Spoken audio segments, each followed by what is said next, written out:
Katya returned home, feeling pleasantly tired after a long day at the institute.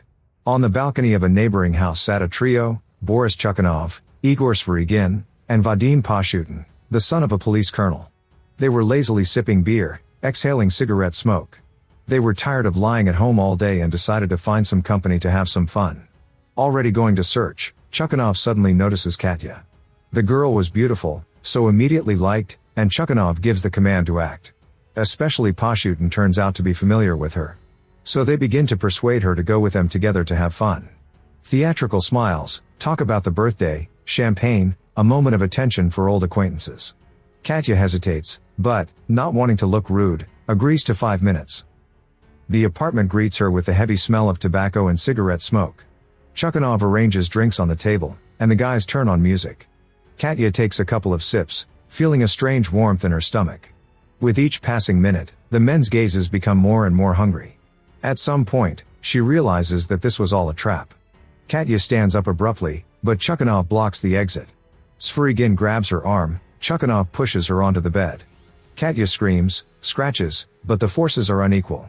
An hour later she is pushed out the door with $50 in her bag. Meanwhile, at home, Ivan Fedorovich puts a hot dinner on the table, looking at his watch. His granddaughter enters the door, pale, with trembling fingers. That was enough for him to realize what had happened to her. He gets up, takes an old hunting cleaver from the wall and goes outside. On the way, he runs into the district police officer Alexei, a man who remembers Katya as a little girl laughing on the swings. Ivan Fedorovich explains to him what happened.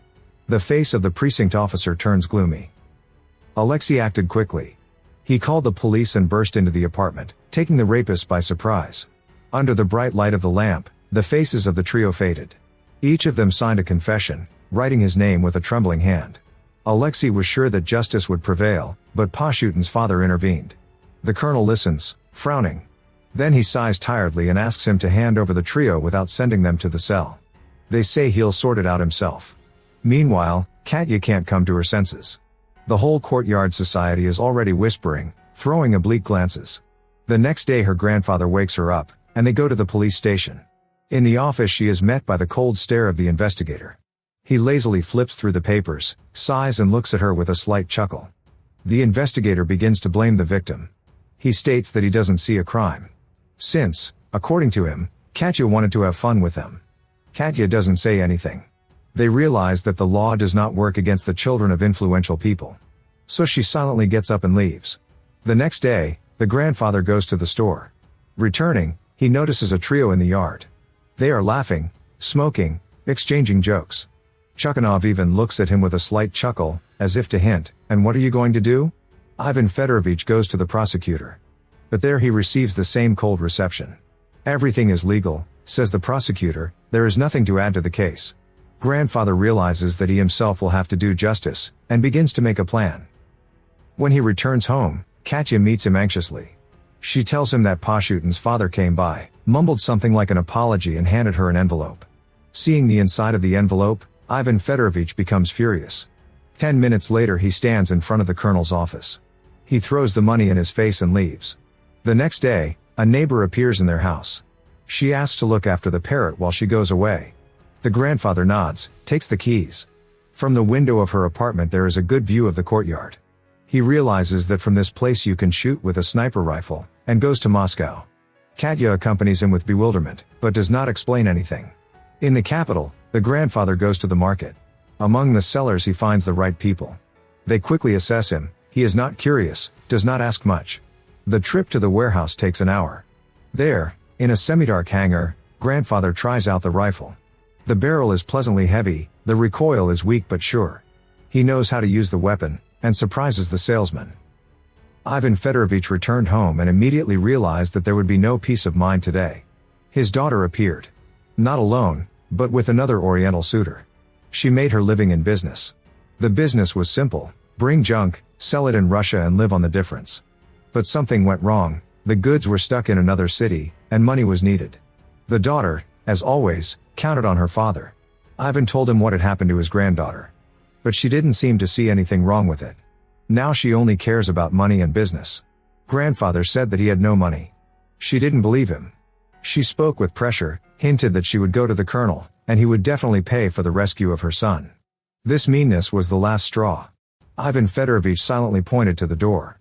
At night, when Katya fell asleep, Ivan Fyodorovich carefully took the bag, in which among the harmless tools hid a pistol. He took it to the apartment of an acquaintance. Let it lie there, waiting for its time. The next day he went out into the yard. His friends were already gathered around the chessboard. The old man watched the game, pretending to be immersed in thought. But suddenly his attention was attracted by a parked car. Ivan Fedorovich slowly straightened up and disappeared unnoticed. Chukhanov, relaxed, smoking on the balcony. A perfect target. Finger on the trigger, breathing even. The old man is looking through the telescopic sight. Now all three are inside, relaxed, drinking champagne. Sverigin, collapsed, holds the bottle between his legs. Ivan Fedorovich decides that fate itself tells him where to aim. A shot. The bottle explodes, blood spurts like from a punctured hydrant. Screams, panic, calling an ambulance. Ivan Fedorovich calmly puts the rifle away, picks up the casing, leaves the apartment. Quiet, inconspicuous, he is back in the yard, among friends. When Sverigin is carried out on a stretcher, he is already nodding toward the board, advising to think before the next step. The colonel examines the scene. An experienced eye immediately notices, it's not just an accident. This is a bullet. Questions become more and more. The precinct officer Alexei is alerted as well. And the source of the shot is clearly somewhere on the street. A few days later, Chukhanov arrives in his BMW. Ivan Fedorovich sees him get behind the wheel, and in an instant finds himself in the crosshairs. This time the target is not a man. The car flares up like a torch, throwing Chukhanov into the street. He rolls on the asphalt, his screams break the morning silence. At the hospital it turns out, his legs, back and everything else are now a sad sight. The colonel is angry, Pashutin immediately realizes that someone is after them. Now he's the next target. Turns the house into a bunker, does not let go of his gun. The policeman Alexei begins to suspect his grandfather. He went to the store, and the curious guardian of order decides to take advantage of the moment. He finds the keys to the apartment of an old man he knows and takes them. Realizing that there may be a clue there. Meanwhile, the colonel acts decisively. He asks to allocate detectives, goes to the house of Ivan Fedorovich. The colonel personally searches Ivan Fedorovich's apartment. Closets, drawers, mezzanines, empty. No rifle, no ammunition, no evidence. The old man's acquaintance comes to get the keys, and then Pashutin Sr. is struck by a hunch. He goes there, sure that the rifle is hidden there.